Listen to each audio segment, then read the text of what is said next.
Matthew Boyd will not be returning to Seattle, but his new contract with the Tigers might be good news for the Mariners. We'll talk about that and more here on the Locked On Mariners podcast. Colby, hit it. You are Locked On Mariners, your daily Seattle Mariners podcast. Part of the Locked On Podcast Network, your team every day. It is Thursday, December 1st, 2022. This is Ty Gonzalez and Colby Patnode for the Locked On Mariners podcast. Thank you so much for making us your first listen. Subscribe, like, and turn on alerts if you're watching on YouTube, or subscribe and leave a 5-star review on your preferred podcast platform if you like what you hear. And if you want to hear from us even more, please consider signing up for our Patreon. The link, as well as our social accounts, is in the description below. And on the show today, we'll be looking at the contract Matthew Boyd just reportedly signed with the Tigers and discuss how that might shape the rest of the pitching market moving forward. We'll also talk about a potential target out of the KBO the Mariners have reportedly checked in on. And then Colby feels compelled to rant about people on Twitter again, so stick around to the end if you want to hear that. Should be a good time. But before we get into all of that, Colby, we are still running a giveaway. We have surpassed the 5,000 subscriber mark. Thank you so much to all those that have subscribed this far. But Colby, there are still marks that we can reach before the end of the winter meetings for the rest of our tiers. So remind the folks what those are. First of all, I feel disrespected that you're pushing my little tirade to the end of the show. I'm giving you prime time. I'm giving you prime time. Actually, you're not. I've seen the analytics, but anyways. So we the rant is for the real ones anyway. The real ones that stay till the end. Y'all know who you are. Anyways, so we've reached pretty much all the giveaway plateaus that I thought were somewhat realistic, except for one. The Jared Kelenic autograph card is still not been that plateau has not been reached yet. We are at last count about 200 or so away on Twitter from reaching the 3,000 mark, which will activate that giveaway. So right now, we've already surpassed the Taylor Dollar, the Taylor Trammell, and the Cal Raleigh tiers.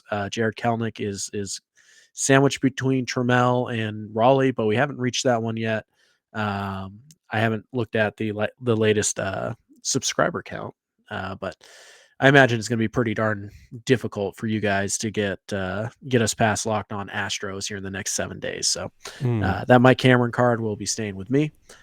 Thank you for your not empathy. Thank you for your laziness and not getting that done. I will greatly enjoy keeping my Mike Cameron card, knowing that none of you will have it, especially Ty, because Ty likes to think he's a Mike Cameron fan, but in reality, I'm the bigger Mike Cameron fan. But hey, you know what? He's going to grab his little bat because Keith likes him more, but whatever.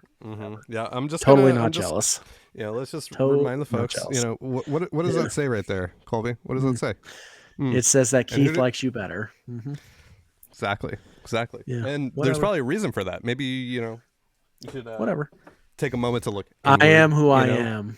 Nobody's going to think about me. Why that's the case, rather than just pointing fingers, because blaming you kiss Keith. butt and I don't. Well, I tell it I'm like sure, it is. I'm sure that will become very relevant here in the next 20 or so minutes. But before we get to that part of the show, Colby, there was a very surprising move that was made this morning, that was reportedly made this morning. Jon Heyman. Congrats, John. You were finally first on something. Oh, my God. Jon Heyman reports that the Tigers have come to an agreement with Matthew Boyd, former Tigers pitcher, former Giants pitcher, former Mariners pitcher most recently, on a 1-year, $10 million plus deal. Now, this is for a guy that's coming off of a pretty major injury, has only thrown a handful of innings out of the bullpen since said injury for the Mariners, and looked pretty good. He looked fine. He wasn't like great by any stretch of the imagination. He wasn't bad. He was just kind of, he was fine. He did what he needed to do. But $10+ million for that is pretty wild. And after seeing what Mike Clevenger got from the White Sox, $12 million for 1 year,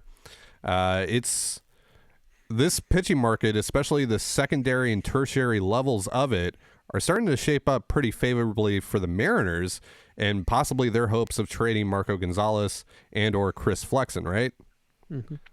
Sure seems that way. I mean, Boyd's only thrown, I think, 14 innings this last year, all in relief. And the Tigers gave him, number 4 starter money, essentially.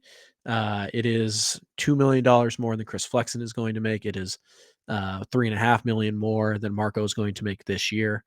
Marco does have that $12 million hit next year, which still makes it difficult to move. But yeah, you kind of look at what the market's going for right now. Anderson gets 13 AAV off of one pretty good year. Um, Clevenger was okay last year. He gets 12, and you look at obviously today Boyd, who barely pitched last year, he gets 10. Flexing at 8 is a better bargain than all of those arms. I guess you can say Anderson's better, but really you're going off of 1 year, which that's, I mean, okay, go for it, but you're never going to see that Tyler Anderson again, so. Statistically, Tyler Anderson was helped out by his defense more than any other pitcher in Major League Baseball as well. We should mention that. So right. I would say at worst, Flexen is in the same tier as those arms, maybe less upside than somebody like Clevenger, but statistically speaking, just as good at run prevention, which is the whole name of the game. So, yeah, I think I think the Mariners probably gonna have to wait a little bit, let the market play itself out a little bit more. But there's more need than there is supply. So eventually, the Mariners will find somebody to take flex, and that I really don't have any doubt on. Marco is a little bit trickier because of the second year, the $12 million. But based on the early return of what pitching is going for in the free agent market, yeah, I'm confident. I'm feeling more confident that they can get something that's not just a salary dump type of deal for both of those arms. So probably nothing significant, but they're not just gonna, here's Marco for Jake Shiner. I mean, it's not going to be like that. So on the flip side of this, does this now make you more concerned about the Mariners' ability to land a starting pitcher if they do trade Flexen or Marco? And if so, does that make you more willing or open to the possibility of keeping at least one of those guys and just rolling with them as the number 5 to start the year? I think I don't want to say the plan, but I think the way things shape up right now is that the Mariners will not trade both until they have a starter, like a legitimate starter. They're not going to just roll into the spring training with Matt Brash as the leader to be the number 5. They're not going to do that. They're going to make a trade, or they're going to sign somebody in free agency.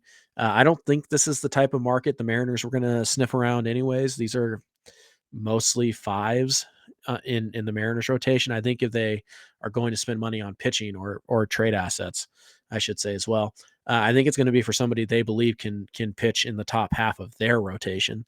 So that would be, somebody who's better than Gilbert and Robbie Ray probably, or at least has the potential to be. So I think the plan is they move one of the arms they have right now, and then they kind of they know where the pitching market is about, and they go from there. But I can't imagine they trade both unless they sign a starter and they have them in their back pocket before they make those deals. So stop me if you've heard this before. The Mariners have been linked to a free agent. This one, a little more non-traditional. This guy's coming from the KBO. We're going to be talking about him in just a moment. But real quick, a reminder, this episode of Locked On Mariners is brought to you by BetOnline. BetOnline.net is your number one source for sports betting info, stats, news, and analysis. Get the latest odds and trends for every professional and amateur league out there, from football to basketball to soccer and esports. We've got it all at BetOnline.net. And if you love sports podcasts, you can find those at BetOnline as well. We're always the fastest and easiest way to get your betting fix. Head to the website today or use your mobile device to learn more. BetOnline is where the game starts. You're listening to the Locked On Mariners podcast. Thank you so much for making us your first listen. So, coming from Twitter yesterday was an interesting report from a reporter in Houston. He's on one of the He's on one of the Houston television networks there. I'm trying to get the tweet up here, but it links the Mariners to a KBO pitcher named Eric Jokisch. It's spelled Jokisch. He is a former Cubs pitcher. He's a left-handed pitcher who recently has spent the last 4 seasons in the KBO with the Kiwoom Heroes and has more or less dominated down in Korea to the tune of a 2.72 ERA over 117 starts. Ari Alexander from KPRC 2 in Houston is reporting this and says that the the Mariners, Angels, and Marlins rather have interest in Jokisch, who's a bit on the older side. I believe he's 33 years old. Yeah, 33 years old. And again, really has dominated over the last 4 years down in Korea. What else do you got for me on Jokisch, Colby? Well, we might have some really interesting news, by the way, coming out about the 2023 draft. It's a little unclear. We'll get to it in a minute. Jokic, from what my understanding is, there's very limited video on him. So you're kind of doing box score scouting type of things. But based on what I've been able to find, pretty good slider. The changeup took a step forward in 2022. It's a sinker slider profile. He's a lefty. He doesn't walk anybody. That's evident by his numbers. Doesn't really miss a lot of bats, which, yeah, he's a very pitchability lefty type of guy. My understanding is that he's probably more of a guy who you give one and like $2 million to. He's not even Chris Flexen. He's just a guy that you're kind of back end of the roster. Maybe we can get a little more out of him type of guy. He's a fringe 40-man guy is my understanding. But there are enough teams interested in him because of the slider, which is a pretty good pitch, and because he throws a ton of strikes, and he's left-handed, that he's probably going to get a major league deal. So I wouldn't, freak out about this move. If it does happen with Seattle, he's probably a guy they throw into the fifth starter competition and then see what happens from there. So there's not a ton here. This isn't like, Yoshida or Senga. It's not like that high of a profile, but it is an interesting arm. Again, slider, throw strikes. I mean, those two things alone probably pique the Mariners' interest. So we'll see where it goes from there. But yeah, this isn't like a mid-rotation starter at the big league level. He's 32, 33 years old even. 33, yeah. He's just kind of a guy. Like, this isn't even as exciting as like Chris Flexen was a few years ago. But yeah, at most it's an interesting flyer to take, and maybe he's someone that helps out of the bullpen. Might fit what the Mariners are looking for. Yeah. All right, so some other news revolving around the Mariners that came out today. The Mariners have been named the Organization of the Year for 2022 by Baseball America. A great achievement for this team, which, of course, ended a 20-year playoff drought. Had the Rookie of the Year, and Julio Rodriguez was able to add quite a bit of talent with Luis Castillo, thanks to a budding farm system, thanks in part to a budding farm system at least, and that does play this does play a part into how Baseball America decides on this award as well. All those things come together. Everything that makes an organization great is taken into account here for this award, and the Mariners were, of course, named the best organization of 2022. So what's your reaction, if any, to the Mariners winning this achievement? It's almost like the baseball ops people are incredibly good at their job, and they should just be allowed to do their job.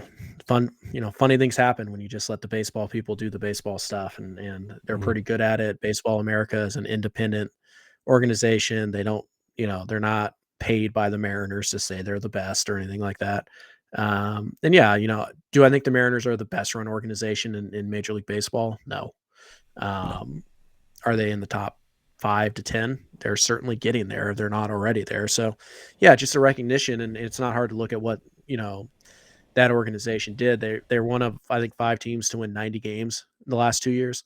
In each of the last 2 years, they obviously the Rookie of the Year. They the 6th place rookie of the year. Cal Raleigh would have been, top 5 rookie of the year candidate as well. They drafted, they developed very well. They've made big trades. They went out and they got Eugenio Suarez, and they got Luis Castillo, and they got Jesse Winker. And, it's a well-run baseball organization. There's just no denying that. So not all that surprised. I thought maybe they'd give it to the Astros since, they won the World Series, and they're also a very well-run baseball ops organization.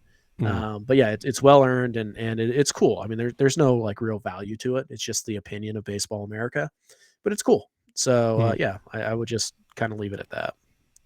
Yeah, and I mean it's something that's big enough for the organization itself to acknowledge it as well, right? They sent out a press release and did a tweet and all that stuff. So yeah, congratulations to the Mariners on that. It was a fantastic year for them, and it really showed what some of the hard work they put in over the last few years has done and has been able to accomplish. All right, so before I give you the floor, because I'm gonna do exactly what you asked me last night to just sit there and stay out of your way. So I will, but I just want to acknowledge some of the comments that Jerry Dipoto made today on 710 Seattle Sports, because I know we're gonna get asked about it. Oh, hold right. On. We have news. Right. Let's get into that first before I go on my spiel. So this is very first of all, the Hanshin Tigers are going to post Shintaro Fujinami. Pretty interesting arm, probably a reliever, but another interesting Japanese league pitcher to keep in mind. I haven't seen anybody linked to him yet, but they are posting him, and he is an arm that will be pitching in the major leagues, I would assume, pretty soon. So there's that. Also, Major League Baseball announced the competitive, the competitive balance picks. Interestingly, they put the Mariners as getting a competitive balance A pick. Now, there's some. They did not specify in the press release if this was the Julio pick. It seems like it should be the Julio pick because it is the number 1 pick in the competitive balance round A pick, competitive balance round A. But they have not specified that. So there is a small possibility, I suppose, that the Mariners might actually get another competitive balance round A pick in addition to the first round pick they have and the one they won from Julio. Oh, my God. It's possible. Again, I would say there's a 99% chance that is the Julio pick, and they just didn't specify that in the press release. But it seems like too big of a coincidence, because then in theory the Mariners would have picks 21, 29, and 30. That just doesn't seem like it's right, but it's out there. Again, there was no clarification on whether that was the competitive or whether that was the draft pick earned because Julio won Rookie of the Year, or if that is another draft pick. I would assume that that's the Julio pick, but just something to keep in mind here. I'm sure it will be clarified here in the next few minutes, but it did, it was interesting that you open up that document. It says Mariners competitive balance round A pick, number 1. And you're like, well,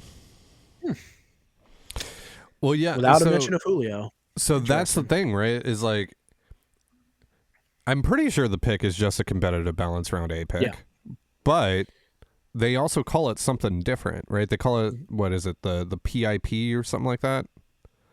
Call it something like that. Some acronym. So performance initiative, something. Blah, yeah, blah. It's something like that. So I don't know. That's interesting. Something to keep an eye on. All right, so let me get back to where I was here though. So the comments that Jerry Dipoto made today. This is a prime example of Jerry Dipoto being way too open and talking way too much. This is the one issue that I do have with Jerry, is that he just says way too much, especially because he today got into like baseball theory when it comes to building a roster and sustaining, maintaining a healthy, product for years and years, like a decade plus. That's kind of what he was talking about in terms of, I'm sure you guys have all seen the crest quote from today from 710 ESPN Seattle, where he said that the Mariners expect to hit their crest in 2026. A lot of people have taken that as, oh, they're moving the goalposts in terms of what their actual contention window is. he's more so talking about that's when the money will kick in for Julio's contract, and that's when Ty Francis' contract is expiring. Eugenio Suarez's contract is expiring. Cal Raleigh, George Kirby, Logan Gilbert, their contracts are going to be nearing expiration as well. So you're going to have to handle that down the road, and that's why he was saying that, you know, sometimes we do prefer shorter term deals because of what is down the road. So he is saying that. Nevertheless, he shouldn't be getting into all that. He shouldn't have said the words 2026. He shouldn't have said any of that because, look, most people don't care about that stuff. Most baseball fans just don't care about hearing about 4 years down the road, 5 years down the road. They don't care about baseball theory. They don't care about what it takes to build an organization, to build a major league product and sustain that over the course of a decade or more. So my advice to Jerry Dipoto is just to stop with that, because he's going to get himself into more trouble than he's not, especially with this fan base that is desperately craving a World Series contender and is desperately craving the opportunity to close the gap between the Mariners and the Astros. And I do think that today's comments further prove that they're likely not going to get one of the big shortstops, which I don't think, you know, damns their whole offseason. I still think that they can have a really, really good offseason, and you're going to talk about this more, Colby, without landing one of the big shortstops. But yeah, overall, Jerry should just, as simple as it is, Jerry should probably just stop talking as much as he is. Yeah, Jerry's only crime is that he assumes that Mariner fans care about how a baseball team is built. They don't. But anyways, time for my thing. Okay. Mm-hmm. There is an epidemic of stupid people pretending they understand baseball and then commenting about it on Mariners Twitter. It's an epidemic. And some of these people have big platforms. Why? Because they wrote for websites a decade ago. Ooh, great. Fantastic. The general consensus among the stupid people, among the inflicted, is that the Seattle Mariners are cheap because they will not spend money. Right now, their latest target is they won't spend money on a free agent bat. Never mind the fact that they just added a $14 million player via trade. Apparently, trades don't count. You have to acquire players through free agency. Jerry Dipoto has acquired bats such as Mitch Haniger, Eugenio Suarez. He's acquired Jesse Winker. He's acquired Adam Frazier. He's acquired Carlos Santana. He's acquired Ty France. He's acquired all these players via trade. That's not good enough. Apparently, that's not good enough because the only way you can get better is to spend money. That's all that matters. End of the year payroll is all that matters. The stupid have forgotten that Major League Baseball is actually pretty simple. The most important thing in Major League Baseball is to score more runs than you allow. That is the end of the game. So, Ty, here we go. Let's run down this list real fast. Here are the 12 best run differential teams in all of baseball last year. Dodgers, Yankees, Astros, Atlanta, the Mets, the Cardinals, the Blue Jays, the Mariners, the Guardians, the Phillies, Tampa Bay, and San Diego. Here are the 12 playoff teams from last year. The Dodgers, the Yankees, the Astros, the Braves, the Mets, the Cardinals, the Blue Jays, the Mariners, the Guardians, the Phillies, Tampa Bay, and San Diego. Is there a correlation there, people? Of course there is. You do not buy players in the offseason. You buy wins. You buy wins by buying runs, either preventing them or scoring them. The Mariners have already improved their ability to score runs. It is December 1st. Opening day is 3 full months away. What are we talking about? Actually, it's closer to 4. The Mariners have already improved their ability to score runs. They've also already improved their ability to prevent runs. Yes, Teoscar Hernandez is a better defender than Mitch Haniger. Who knew? The Mariners have acquired a player who helps them in the 2 most important areas in all of baseball over what they had last year. Now they're being linked to other players who will help them score more runs and take more runs off the board, and it's not good enough for you. Why? Because they're only making $10 million this year instead of 25. Who cares? It does not matter. the infliction of stupidity among, let's say, the vocal majority of Mariners Twitter is reached epidemic proportions where even reasonable people, even people who understand long-term building, team building, are jumping on the ship. Why? Because they don't want to be accused of being a bootlicker. I don't care. I don't. I believe in Jerry's plan. And I believe that when Jerry says, hey, you know what? We have to think about this long term. We can't just throw money after money after money on this roster. We have to think about this 4 or 5 years in advance. That is amazing, because you know who didn't do that? The 2016 through 2018 Seattle Mariners. Put all the money on it right now, and anything that happens afterwards, we don't care, because we want the instant gratification. We want the love that comes from signing Robinson Cano to a deal $70 million more than anybody else in baseball was willing to spend. And we're going to go get Nelson Cruz, and we're going to call it an off season. We have our core. How'd that work out for you? It didn't. You failed epically. Jerry Dipoto just wrapped up his 4th year in a rebuild. One of them, by the way, was only 60 games long. Shh, don't tell the Dipoto haters. He's basically had 3.5 years. And in those 3.5 years, he has rebuilt the farm system to a place where it has already acquired him, Luis Castillo, Jesse Winker, Eugenio Suarez, just in the last year. He has developed Julio Rodriguez. He's developed Cal Raleigh. He's developed Logan Gilbert. He's developed George Kirby. He's acquired from other teams Ty France. He's acquired Matt Brash. He's acquired Andres Munoz. And we're sitting here complaining that he hasn't signed a free agent bat in 5 years. Which one do you want? You want Chris Bryant, who hit like $160 last year?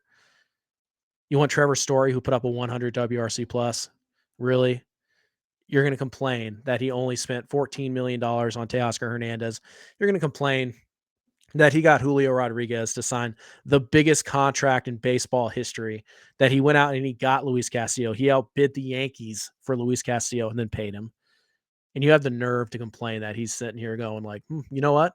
Sure would be nice if we could keep Cal Raleigh and Logan Gilbert and George Kirby long term. So maybe don't overpay Trey Turner by $20 million. And I might be able to extend them a year early, or I might be able to get them for another year beyond what I think I could. It is beyond stupid that Mariner fans listen to these people who have no business talking about baseball and have no agenda other than to try and make the Mariners look bad. And here's the thing. Those people don't have to try that hard. It's not that hard to make the Mariners look bad. It's not, but you can't do it by attacking their baseball acumen, because as Baseball America has already said, this is the best run organization in baseball. And it's been building that way for a while. Teams want what the Mariners have. Okay. Teams want to build like the Mariners do. And before you sit here and you say, well, they should just go spend more money and that'll make everything go away, point to the big deal the Atlanta Braves have signed. What big free agent did the Atlanta Braves go out and get that made them arguably the best team in the National League? Which one? I'll wait. Matt Olson was a trade, by Charlie the way. Morton? Just for those that are... What's that? I was just saying, for those that are going to say Matt Olson was a trade. Trade. Yeah. Charlie Morton. That's the one. And Charlie Morton gets 1 and 2 year deals at $20 million a pop. That's not a big free agent contract. It's not. What do the Atlanta Braves do? They draft, they develop, they sign their own, and they go out in free agency, and they use free agency not as something to put them over the top. No, they use it to build. They use it to complete the roster. The Mariners have acquired. Last year, the Mariners broke a playoff drought, right? The 21-year playoff drought. Every single player on that roster acquired by Jerry Dipoto. Do you care if he did it via trade or free agency? Was that running through your mind when Adam Frazier hit the double down the line in Toronto? Oh, man, if only they had signed Adam Frazier in free agency, that would have been even sweeter. Get out of here. If you're in the business of trying to make the Mariners into something they're not,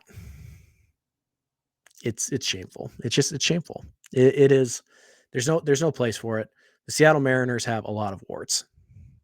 And their ownership group has a lot of warts. Nobody's denying that. Nobody's sitting here saying, I don't want Carlos Correa on this team. Nobody's sitting here saying, I don't want the team to sign Xander Bogaerts. You're creating strawmen to try and push this narrative that you've created because you have something to sell. It's really that simple. The Seattle Mariners are a well-run baseball organization. They deserve time. It is December 1st, for crying out loud. They deserve the entire offseason to see what they have, to see what they can get done. They deserve the benefit of the doubt when it comes to the draft. They deserve the benefit of the doubt when it comes to player acquisition. They have earned that. And for you not to even give them a month in the offseason before you decided that they're trash after they just broke a 21-year playoff drought, you should be embarrassed. And Mariner fans should shun you forever. Stop listening to those people. They're not interested in the truth. They're interested in their narrative, and that's it. Yeah, I'm just tired of the overreactions to rumors and GM speak at the end of the day. And yeah, again, I'm going to go back to what I said, that Jerry Dipoto is not doing himself any favors with the stuff that he says on the radio either. Now, is that necessarily his fault? No, because he's just speaking in the way that he knows how, which is, he's speaking as a general manager, and he's a little too open for most baseball fans' tastes and for most baseball fans' knowledge, really, of the game and their interest level in the game as well. But I do think that he would be better served just to not do this, right? To not do this as much as he does, to not talk about future payroll as much as he does and all that stuff, because it's not going to go over well. Only a certain audience is going to get what he's saying. I mean, hell, even, Maura Dooley of 710 Seattle Sports, when she tweeted out that quote about the crest and all that stuff, like, she had to clarify afterwards, like, yeah, no, he's talking about payroll. He's talking about Julio, money kicking in, starting to kick in. He's talking about Raleigh and Kirby and all these guys that they're going to have to sign, and therefore payroll is going to naturally kick up quite a bit, especially when you're talking about players at premium positions. So you're talking about, you're talking about 2 starting pitchers here, a catcher. If those guys, continue to go on the rise that they are, like George Kirby might cost $30+ million. Logan Gilbert might cost $25+ million. Cal Raleigh might cost $25+ million. $20 million. Yeah. So that is going to add up. That is going to be very, very expensive. And so you don't want to get to a point. I know a lot of people are going to say, I don't care what happens in 2026. I want to win a World Series in 2023 and 2024. So do I. Right. So does Colby. But at the end of the day, you are going to be upset in 2026 if they don't win those World Series. And even if they do, and then they say, and they come to you and they go on the radio and say, well, we can't afford Cal Raleigh. We can't afford George Kirby. We can't afford Logan Gilbert. Time to rebuild. Exactly. So it hurts now. It hurts to hear now. It hurts to hear and come to the reality that, yeah, they're probably not going to sign Trey Turner or Carlos Correa or Xander Bogaerts or Dansby Swanson, which sucks. I would love for them to sign one of those guys. It'd be awesome. But they're probably not going to. The thing, though, is they can still build. Probably never were. They can still build a really, really, really good team that can compete with the Astros and build upon that mid-season at the trade deadline to a point where maybe they can get themselves past the Astros without signing one of those guys. Because they can still go out. Like, look, yeah, they've been linked to Colton Wong and Gleyber Torres, but they've also been linked to Brandon Lau, who we talked about. Like, when he's healthy, he's one of the best second basemen in all of baseball. He's a top 3, top 5 second baseman when he's healthy. Like, he was a 5-win player back in 2021. He's only making $4 million this year, right? Mm-hmm. Again, it's about adding wins. It's not about adding money. You don't get a trophy for spending the most money. Just ask the Mets. Just ask the Dodgers this past year. Mm-hmm. Right? It's about winning the damn thing at the end of the day. And there are many different ways to get there. Right? There's no one specific way to eventually get there. And so I'll end on this. The Mariners so far, while it sucks that they're not willing to go out and get the big free agent, it would be great if they did, but they're not going to. Aside from that, they have really done everything right. They've done everything that you would want them to do in a rebuild. They've been able to turn this thing around a lot quicker than most rebuilds go. Most rebuilds don't even sniff the places that the Mariners have gone to over the last couple of years. back-to-back 90-win seasons. They end the drought this year, and they didn't do it in some Mickey Mouse fashion either. It's not because they took advantage of the added wild card spot, right? It's not because of that. And they got into the playoffs, and they did damage too. And they played the Astros really close. And we talked about it. It was like only like 4 or so innings that they didn't have the lead in that game or in that series, right? Like it was something crazy like that they were either tied or had the lead for most of that series. It's just they weren't able to finish it because they need to get better. And so far this offseason, they have gotten better. Like Colby said, Teoscar Hernandez is a sensational addition who's going to be fantastic for this team. And yeah, it comes with a pretty hefty price tag of $14.3 million. That's what he's projected to have and to earn in arbitration this year. So, they are spending a little bit of money so far. They have done that. And I do think that they're going to continue to spend some money. I just don't think that they're willing to go 6, 7, 8 years on a guy who's going to make $25 to $30 million and therefore make things harder on them to lock down a Logan Gilbert, a George Kirby, a Cal Raleigh, because not all these guys are going to sign for the deal that Julio did, right? Julio, while he's getting paid, right, he's getting his bag, he's also taking the security, whereas if he hit the open market, he'd probably make a lot more than he's going to end up making on this contract. But not every contract is going to be like that. You're not going to pay for one of the best baseball players in the world $18 million. That's just not going to happen every single time. You're going to have to come to the table with some real big boy money for guys like George Kirby, Logan Gilbert, Cal Raleigh, Ty France, etc. You're going to have to at some point. So that's ultimately what they're talking about here, or what Jerry is talking about specifically today, that it's his job. That's his job at the end of the day, is to project 5 years down the road. Mm-hmm. And for us as fans, yeah, we want the immediate gratification. Who doesn't, right? You're not a baseball fan if you don't want the immediate gratification. Like, that would be amazing, right? We'd be through the roof if the Mariners, it turned out they signed Carlos Correa later tonight. It'd be amazing. But they're probably not going to, right? And so, but they can still build a great baseball team at the end of the day, and that's it. Mm-hmm. So, if you have anything else to add, yeah. All right. So real fast, this is just to kind of go back off of something we talked about in the last segment, and then we'll wrap. We're running long. Initially, Joe Doyle had responded to a tweet, and Joe is like a draft guy, so typically when he says it, it's right. He had responded to a tweet, and he had said that the Mariners, the 29th pick or whatever, that is the Julio pick. He has since tweeted, and I'm just going to read it here. Quote, "I'm digging into this a bit, but I'm not entirely sure this pick is the Julio compensatory pick. Seattle's in the lottery for competitive balance picks every year. It's possible their ping pong ball was drawn and they'll end up with the 22nd, 29th, and 30th pick in this year's draft." Wow. It's too bad this team can't run it. I mean, man, just think if they were good at baseball ops. Like, oh my God. Woo. That would be something. Yeah. But we'll see. Again, I'm hoping Major League Baseball clarifies that hopefully by tomorrow, so we can tell you guys, or you guys can obviously see it before we do. But I would say that would certainly change things. Yeah, if that would change things. That's more bonus pool money. That makes the first round of that draft really, really fun. It's like another $2.5 million in bonus pool money. That would make things very interesting and a hell of a lot of fun. And so we'll see. Snap! Whoa! Joe Doyle just tweeted 30 seconds ago. "I'm waiting on confirmation here, but it does sound like Seattle will end up with the 22nd, 29th, and 30th pick." Wow.